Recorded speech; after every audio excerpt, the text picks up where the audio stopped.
out of Kingzone, and it's a pretty clean draft. I actually really like this game, and like you were alluding to, the identities between the two teams here are different. JAG is, like you mentioned, a lot of team fight. Their initiation isn't super clean, but they have multiple people that can try it, and also maybe Olaf just decides the tempo of the game if you get far enough ahead.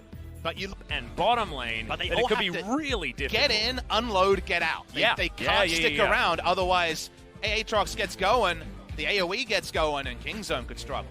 Well, we'll see whether JAG can find their next victory here and start off this week with a bang as we get into game number 1.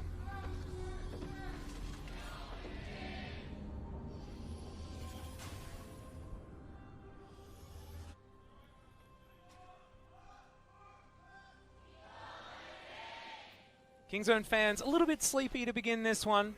See whether they're going to wake up alongside their team as this game goes on. I'm sure the fans, especially the hardcore fans that are always out here in Lowell Park, have complicated emotions today. Yeah. Once again, with all the rumor and innuendo.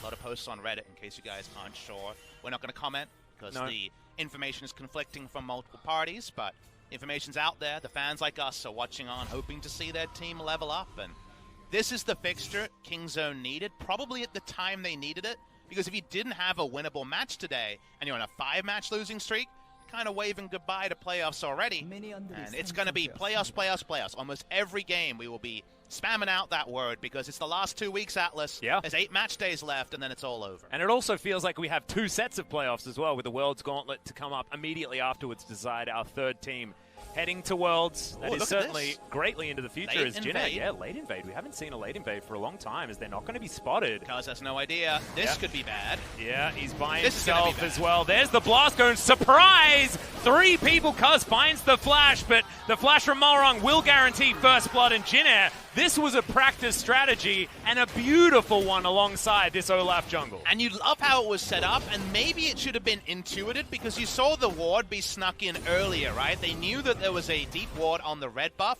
No one starting on red, a lot of people missing. But they come in, surprise them, and because Kingzone had been assertive and put down a ward, there was always the chance this could be the response, and the response was damn effective. Yeah, some extra experience for the bottom lane as well. Root and Nova do already have a relatively strong lane in the laning phase, so it's just only good things here for JAG as Cuz is going to have to try and salvage his jungle. He was already going to be starting by himself, so not exactly a change as far as leashes are concerned, but being behind like this is just so bad for a jungler that wants to be getting so much work done in the early game. And it's very easy to be results-orientated about those moments where 3 people blast plant in and the jungler dies. Like, why would he be there? These sort of comments where you have full information and you just are too results-orientated. This is a really tricky one because there was the level 1 show of the deep ward, because it's a duo lane that wants to get to lane first because they don't want to screw up at level 1 like Varus Tam often does. All we can say is that there was that information earlier. At this point, what happens here, where Cuz flashes, like, he will die. But if you think about it, trading flashes with Olaf, who wants to invade, is actually not a bad decision, because if your lane gets there first, you can actually kill the Olaf because he doesn't have the ability to throw an axe and then flash away. Yeah. So at least he's able to get that. So we found a way to half fill our glass, but you're happy that's the trader flash you got. If you got someone else, maybe it's harder to take advantage of, but it does relieve a little bit of pressure from Cuz. Well, that Infernal Chain did eventually work as Deft and Tucson trading very nicely here with Nova and Root. Nova able to use that passive to eat up some of that grey health, but the Varus going to have to pop the potion pretty soon and does do so right there. But is 6 CS in the lead as the waves are going to crash once again. So catch me up, Atlas. I was able to kind of check in when I could and watch through highlights and feel like I have a pretty good idea of blasting. For someone who followed on every single moment, and I imagine there's fans out there that weren't able to, are there any things I would have missed about where the meta is going or where the teams are going last week while I was on my sojourn? Well, I mean, you were over there. You were witnessing Fnatic playing the Tahm Kench Karma. That was busted out here as well. Right? Yeah, and it was a victory for the Tahm Kench Karma, so you can make of that what you will. Karma Chameleon might be back even after the nerfs. It was a worrying time, as we weren't quite expecting. Will it grow to be a worrying trend? It may. I'll tweet Jet's it, back. Jet. He's Maybe back. he can let us know. I guess the worrying trends might have come back with him. It's a dangerous one. Damwon falling off a cliff was a big deal, as well as Kingzone slumping. But Gen.G finding themselves some form. I mean, they did lose a game to Jin Air, but otherwise they've been continuing to go from strength to strength. And yeah, it's all just a lot of turmoil as far as the top 7 places in the LCK are concerned. And I don't envy you for having to make those predictions for the pre-show as we did, because even I was feeling a little bit perturbed, Papa, because how are you supposed to make an intelligent choice when everything is so incredibly close and all of the results have been so different based on who's playing? I heard off air, you know, you were being very clear about your kind of like myth that you had to make predictions just because it's up there, and I agree with you in specifically who's going to be the 3 teams to represent, as MauAH is spotted on a ward here on this invade. This is potentially something that could be addressed. TP coming deep from Camille, could walk back and try to back up Elise. Information available here. I agree with you in that. I think strength of schedule at least lets us look at regular season and isolate it. But when it comes to the 3 teams going from Korea, I got SKT and 2 other teams. Kind of all I'm willing to say right now. Me too. And I have a feeling that, you know, Gen.G, they've got... The reason I put Gen.G as number 2 is because they're against Damwon and the Afrika Freaks and Griffin, all teams that they've historically been pretty good at beating, even this season, having 1-0 records against all of them. So they're my sort of dark horse choice as far as the schedule is concerned. Griffin coming in 3rd because, of course, they're against some of the lower teams. As Linderung looking for a solo kill. Good hook shot there from Rascal, but Cuz is going to come in and save the day. So Rascal doesn't get solo killed. But if you're just talking about the fact that Rascal is not getting solo killed, that is still bad news for Kingzone. But if we are talking about Cuz not getting killed by Olaf, who was upper level and being able to farm around the Viking, you are actually happy to see that. The Elise needs to avoid where possible. You notice the farm lead here is insanely big already. Oh, yeah. From Olaf power clearing. Elise could not afford to go down a second time. More than she survives. Rascal not interrupted on the hook shot. It's the reason that he was able to drop some damage, and then Linderung a little bit dodgy on his calculations with his flash forward. Yeah, not quite able to get that work done, but it does mean flash advantage now for Rascal, so maybe it's not all bad news here for Kingzone, meaning the follow-up gank opportunity is certainly going to be a big one. Cuz had used the... Wait, he just used the flash. Why is his flash on cooldown? I don't know. I hope we get a replay. Jonah Strong, if you're out there, lead observer. Let us know. Please explain. That's, yeah. It was in solidarity with Linderung. Wow, yay! He didn't need to do that. He was already losing, Papa Smithy. What's the weirdest thing you've done in solidarity with a friend that you can discuss on broadcast? Maybe we'll have to hold the point for a moment. I mean, I had the agreement to all flash out of the fountain at the beginning of the games. That's what we used to do. That was a fun one. I hoped you'd had a real-life anecdote rather than a game anecdote here. But really? I'll work with that. No, like hunger protests or things like that. I mean, I just can't think of too many of them that are appropriate for broadcast. A lot of them are drinking related. You're up to. So like 2 cups of coffee instead of 1? Yeah, that's what it is. Drink coffee responsibly, chat. Yeah. That's what it is. It's all about my caffeine problem that I'm working on. I'm solving the issue with more coffee. I think you're addicted to being addicted. I do have my vices, Papa Smithy, I do. Seriously, you have so many vices. It's impressive. Yeah. Well, look, I'm a very happy man, so something seems to be working. He says, currently sipping his coffee on broadcast. You are, in fact, doing that. I'm being an enabler, aren't I? Yeah, you are. Oh, dear. You didn't buy me the coffee, though, so... That's true. I mean, not today. You have certainly before in the past, so maybe you are an enabler. I'm not trying to impress you like your other color who's vying for attention. Hey, you know, he didn't even take me to the movies, so it doesn't even... I don't think it's valid. Both of us sort of cancelling on each other. He's winning, though. He's cancelled twice, and I've only cancelled once. Winning, yeah, that's one way to look at it. Didn't realize battle of being jerks. Here's Camp Counselor Olaf. That's what I call this chroma. He does certainly look like that. He's a Boy Scout. As Tucson and Deft get themselves into position. Yeah, Cuz going to move on over. Level 6 available for MauAH, which is very important as he pops that Ragnarok as we talk about it. Able to get out of there, but it means that ultimate now going to be on cooldown. Kingzone have done a lot of extra vision and scouting here to respect the Olaf, and I really do appreciate that from them as Rascal takes the worst end of the trade. Yeah, but he's going to hit that minion in the middle of the trade and get the last hit, and which I think was the most important. Going CS for CS in a lane that he outscales, so... And also, he forced Linderung to build 3 Doran's items. This guy is playing for lane like you would not believe at this stage. And yes, Rascal does have a couple of swords himself, But Linderung is going to be behind the 8 ball when it comes to finishing off those completed items that Aatrox does rely on quite a lot. But he also wants to get the pain in now, because in the 1v1 gets outscaled. In the team fight, you would argue he still kind of supplants his lead. Aatrox at a very high power level this match, which caught some people off guard with the removal of the revive. Yep, just the rest of it was all so incredibly strong. Speaking of strong, this would be a very strong invasion trio. Rascal early in leaving the turret. Does he have hookshot up? You would assume so. Yep, Grace is going to try and shift some sands over, but he's going to ult first, and that means Grace has his opportunity. He's trying to find hookshot positioning, but he can't get there, and second kill for Jin Air. Goes over to the Olaf, and Malrang, we know that this guy can snowball an early game. He has certainly managed to do it this game. And this is honestly one I'd love to see slowed down, because you have to hold on to the Hextech ultimatum till you see the threat of the ultimate there, the Emperor's Divide from Azir. If you go first, you die, and that's what happened in that interaction. So would love to see if there was any visual cancellations of autos or stop move commands in order to bait out. The ultimatum comes in, Rascal goes out, and Kingzone have to counter-rotate, otherwise this turret is going to be a gold pinata for Jin Air. Well, Neon's going to deliver a package to it. That's going to deal with the minions. He's going to take a bit of damage off the end, but last couple of plates still inside this turret at close to 11 minutes into this game, but so far, Jin Air having a fantastic early game and looking to continue that aggression. From minute 1, it has been Jin Air doing things and Kingzone doing their best to react, and we've loved their wards. We loved how Cuz didn't get counter-jungled with smart vision spotting Olaf's earlier invade, but something's got to give. They're being ripped apart at the seams, and it all comes through Malrang, who's going LPL style, baby. I see a warrior enchant. Oh, baby. And he's got... Yep, CDR cooldown boots. What the it's heck to flash is after this? that Elise more often, baby. Yep. Well, looks like that Kindle Gem probably heading towards a Black Cleaver as well, if Malrang's remaining build says anything about it. Great piercing arrow there from Root just to clear out the rest of those minions here on the bottom side. Have fallen down a little bit bottom side of the map, but Jin Air Greenwing still rest of the map going great.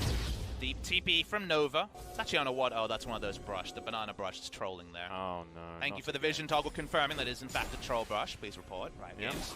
But the thing to talk about here is, remember our draft expectations was that Kingzone needs to hit their item spikes and skirmish rather than just in 5v5 we trust. We, if anything, would give Jin Air a little bit more of a front-to-back composition that could team fight easier. And yes, you could out-execute, but given that Kingzone's falling behind, when will they actually feel relatively strong enough to battle like they need to, Atlas, as that's a adventure. Yeah. And another TP. And the Rift Scuttler swimming through the ground is something that doesn't feel thematically correct, but has otherwise worked. And I want to talk... Oh, okay, Linderung looking for the solo, but the shield's going to come in there from Rascal, gets a bit of damage back, and he's going to be able to eat through his Corrupting Potion. Now has a Sheen, so damage potential pretty high, actually, for Rascal. He can get that second proc of the E, but he's not going to go for anything aggressive. Wants that Grasp to come back to give himself some extra health. But this has been a bit of a disaster for Rascal topside. And you can see it's represented in that CS. 26 in the lead for the Aatrox. Guys walking up. They're trying to threaten something here to get an advantage somewhere. Comes down. Able to get the Q in as well, but we'll take a turret shot for it as Cuz is going to have to get out of there. Neon was coming down. But no joy as Malrang's dirty farming. And Rascal's just not having a very fun time. This camp counselor is about to put him in purgatory for a while on the top side. So the timeout room is being enacted. Yep, Rascal trying to make his great escape. Does use the flash to get out of the way. The Undertone will be able to keep himself alive, but that is going to sacrifice his top outer turret, and all of the plates were eaten by Linderung. Now on the bottom side, we're looking for it, but Tucson unable to get there. Cuz also going to be snared up. That Chains of Corruption was such high value. Cuz gonna go golden, has the flash, will be a fat one to get out of there, but the teleport from Linderung and another kill delivered. This Aatrox is gigantic. And this right Jin now. Air is on form. That first victory to get them to 3 game wins all season, clearly has let this team return to believing in themselves. They're secure, they're on point. Kingzone find themselves 3,000 gold down at 13 minutes against Jin Air Greenwings, our 0 and 15 squad. Yeah, and it's just so interesting because these compositions, we're looking at it, we're seeing a Corki, we're thinking scaling, we're seeing Xayah, we're thinking scaling, but you illustrated earlier on, guys, this isn't the kind of Corki Xayah composition that's going to scale well. There is basically 0 frontline unless you can kill them within the CC bar duration provided by a Rakan and something like a Camille or an Elise, right?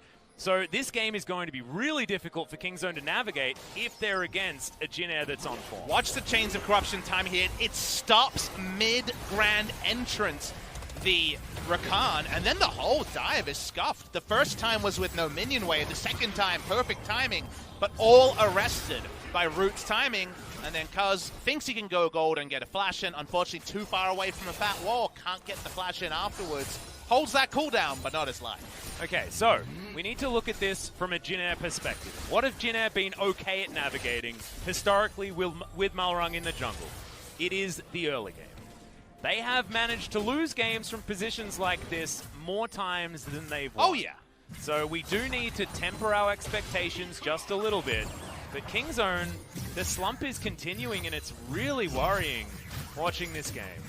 And I can describe to you what a lost game for Jin Air looks like. Yeah. They start to slow down because Olaf comps struggle to get inner turrets and then especially inhibitor turrets because he doesn't really provide anything in the siege as the game goes on. They lose map control. They don't actually have teamfight initiation, so they won't be able to force in the 1-3-1. And then someone face checks, Infinity Edge carries, dies, Baron comes in, the game ends. That could happen.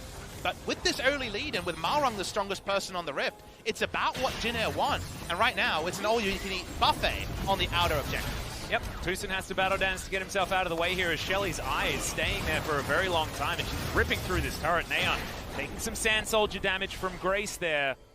As you can see, Neon's lane has been relatively untouched, bottom side as well. I mean, Deft as far as laning phase is still laning very, very well, as you would expect. It's just elsewhere on the map that everything's going absolutely wrong. And if they can continue to spot Kingzone at every moment and take objectives through the sort of smart play they've shown in the first 14 minutes, with where we see this game going and the safety of their 5v5, Kingzone show up at the wrong time. Teamfights can definitely be won by Jin Air. The only thing they don't have is the proverbial Malphite, the true initiator. That means that a team that's done only 3 best-of-1 games of winning might find it hard to actually put a mortal blow into Kingzone DragonX. Yeah. But one of the things I'm noticing here is that Jin Air's reliance on vision is going to be very, very high. Yep. Kingzone as well. I think that a lot of this is going to be decided on how many blue and red dots are around this mini-map. So if you want to have an idea for who's going to be in control, just look for that, as Kingzone are going to clear out a few of them right now. And you see how Kingzone has to play because they have to put down spotting vision, make sure Olaf's not there. And yes, they have very good single target burst damage to kill one person. But when this camp counselor Olaf rolls through, they actually have to respect him. He is the strongest person on the Rift at almost Black Cleaver Warrior. And just with how much early damage and Olaf does. So because of that, if he's there, they have to be oh so careful. I'm imagining Olaf as Edward Norton from Moonrise Kingdom right now, and it makes me extremely happy. If you haven't seen that movie, guys, it's Wes Anderson. It's absolutely beautiful. And Edward Norton is adorable. But isn't it cool how you can have the pink chroma for Olaf, which feels like the guy who does the chug-chug at all points and doesn't really catch him much about authority. Now this guy's like a responsible person that takes care of the kids. Or maybe he started as the pink Olaf, and then he grew to be the camp counselor. This is the reform And now stage. he knows. Now he knows how these troubled youth are feeling, so he can be, yes, you know... because he was one of them. Amazing. Wow, the chromas actually tell a story. It's Good such job, a Riot beautiful Games. storyline. Okay. I like it a lot. Well, this tower, if you liked that, you should probably just move on, because it's dead. Grace is going to set up a Sun turret, so I guess you can take that as a surrogate mid-outer turret, but it's not going to work in favor of Kingzone. And that is a huge one. We talked about how vision control and map control is so important. Mid-outer turret, probably the most important one to get. And isn't it lovely seeing Jin Air walk up, sweep, put down a control ward and a spotting ward over the wall, guarantee the Drake is theirs. They're dotting their I's and crossing their T's like there wasn't a consecutive loss streak of 15. This feels like Jin Air playing in a tournament with a fresh start, you know? Like, this feels like they went overseas like I did with the LEC and just got to represent themselves and not the baggage of losing 15 times in a row. So, to this point, I've been really impressed with Jin Air Green. Yep. Been playing very, very well. Of course, the way that they played against Gen.G in that game, #1, was also good. We'll see whether they can keep it up throughout this series. Of course, a best of 3 here, Papa Smithy, in case you forgot. You're back in a region where we do play a few extra games. Wait, it's not just one game? Yeah, sorry. This is not for all the marbles. Oh, but I had a meeting. I'll see what I can do. Sorry, mate. This is what I should have reminded you of earlier on. You know, I got the spoiler with the 3 kills in 19 minutes. Which... It's a 3-0? That's a best of 5, Pumpsmith. That's different. Here's the camp counselor. Coming in, getting the vision down. Have you seen Moonrise Kingdom, Papa? No, I haven't. Oh, you have to. I think I saw the trailer. Have you seen the Grand Budapest Hotel? Yes, I have seen. So I've same seen Wes director. Anderson. Yeah. Grand Budapest Hotel was really good. Fantastic. I've been to Budapest before. Beautiful city. That's where my brother was married. Married to a Hungarian lady, so went over to Budapest, I think 5 years ago now. Beautiful city. I'd like to go. I've never actually been. I hear it has a nice hotel. A grand one? Yeah. In Budapest. In Budapest, yeah. That's the iconic part. Malrung moving on over. Grace up here as well. Oh man, it is slowing down, so that is good news for Kingzone. That is exactly what they want to do. The lead just over 3,000 gold. Now Cuz is just waiting to try and punish a Linderung that is pretty keen on not getting punished. He knows they have control of the bottom side of the map. Kingzone have to play to what they know, which, as you can tell from their control ward line, is a little bit here, a little bit there, but definitely else owned by Jin Air is kind of the map state summary right now, and that means that outer bot lane turrets are too much to hold. And I guess you could be happy that it's 3 outer turrets at 20 minutes rather than 14 or 13, which was possible with the pace at which this game was played. This is where the game gets harder, just because outer turrets, really easy objectives to take because there's so much map to traverse to get to them that if you have a lead, you always have to be respectful. Inner turrets, harder. Inhibitor turrets, really hard. So, Jin Air kind of have to find a way to make this about the Baron. They've got the turrets to do it, but invading red side jungle is the very obvious bullet point that Jin Air need to address now. Yeah, and also, Cuz is on Elise, a champion that's pretty good at stealing away Barons as well. So you don't want to go for any 50-50s if you are Malrung.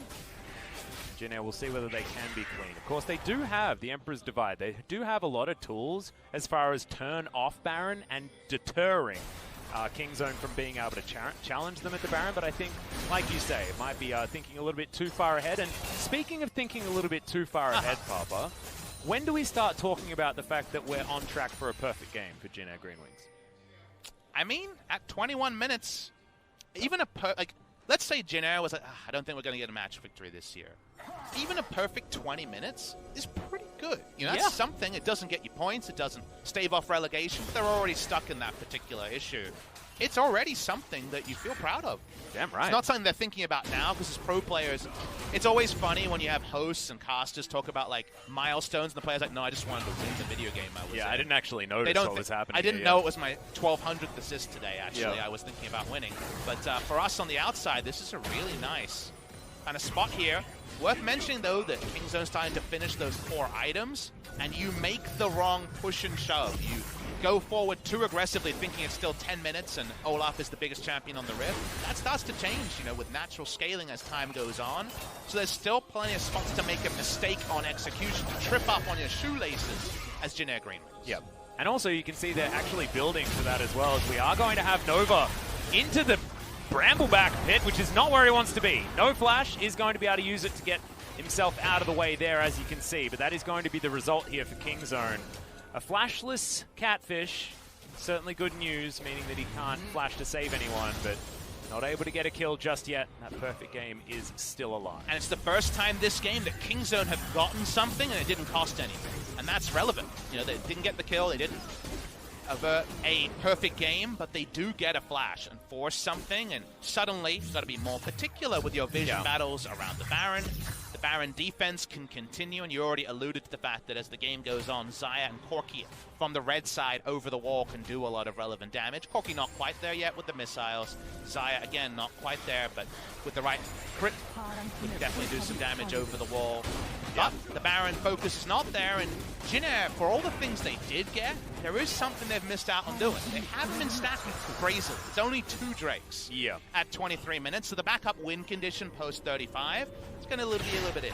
Yeah, and we've got Sandstorm Drakes coming in here as well, so the Mountain Drake coming in next. Going to be great if Jin Air can keep up this level of control and then move over to the Baron, because they will have so much Baron damage. Azir and Varus, 2 of our premier Baron takers. Just in general, Linderung's no slouch either with Malrung there for the secure. So this will be an opportunity for Jin Air to upgrade their ability to take Baron. if they're waiting another 5 minutes without doing so much, that is giving Kingzone that time to get to those 3-item spikes. And actually, if you look at items, you see Blade Hurricane, which is not non-standard, but it's yeah. I was going to talk about this before I was interrupted by some action on the Rift. This item is really good when the enemy comes to you, but Jin Air lack initiation and are far enough ahead where they've got easy objectives that how many times will Varus be able to hoover damage onto multiple members when they don't have the initiation to force Kingzone to fight? You kind of have to be on Baron and turning off Baron to do that. So there's a lot of scenarios where this effective itemization might not work. Rascal's going to be able to trip out. Meanwhile, Deft, it's very much a tried and true 2-item build for the side. Yeah. Pretty comfortable there as he's going to be very late to getting towards this inner turret. That's going to fall down. Olaf's going to be the one that guarantees it. I love this from Jin Air though. They move 4 people towards the bottom side. They guarantee an objective. And Neon just wasting time topside, hoovering down minion waves, only barely getting to that turret in time as the blockage there from Grace to make sure that Kingzone can't rotate. This is really clean play, apart from if that happens. Rascal makes his way in, and that's 2 kills already. 1 to the Camille, 1 to the Xayah. No more perfect gaming. Grace has to use the Emperor's Divide defensively now. Towards the north, they're unable to save Nova because the Azir is in the mid lane, and Kingzone will move to the Baron. And yeah, we're on track for a perfect game now. Jin Air on track for another loss. That is the epitome. Put it in the dictionary of cast a curse. As you're talking about how perfect the play is, literally multiple people trip over 3 deaths and a Baron come in, and suddenly that's the moment that could change the game, Atlas. I really need you to load up your VOD reviews later on and watch tell this. us the exact It's moment. beautiful until the Blade Caller from Death. He swings around, gets the stun, 1 member's deleted, great deep teleport, and this is what a throw looks like, Atlas, all from the Blade Caller from Death. Yeah, and as soon as that Emperor's Divide gets used, it means that the rest of the 3 unable to get anything done. Free Baron, and goodbye advantage.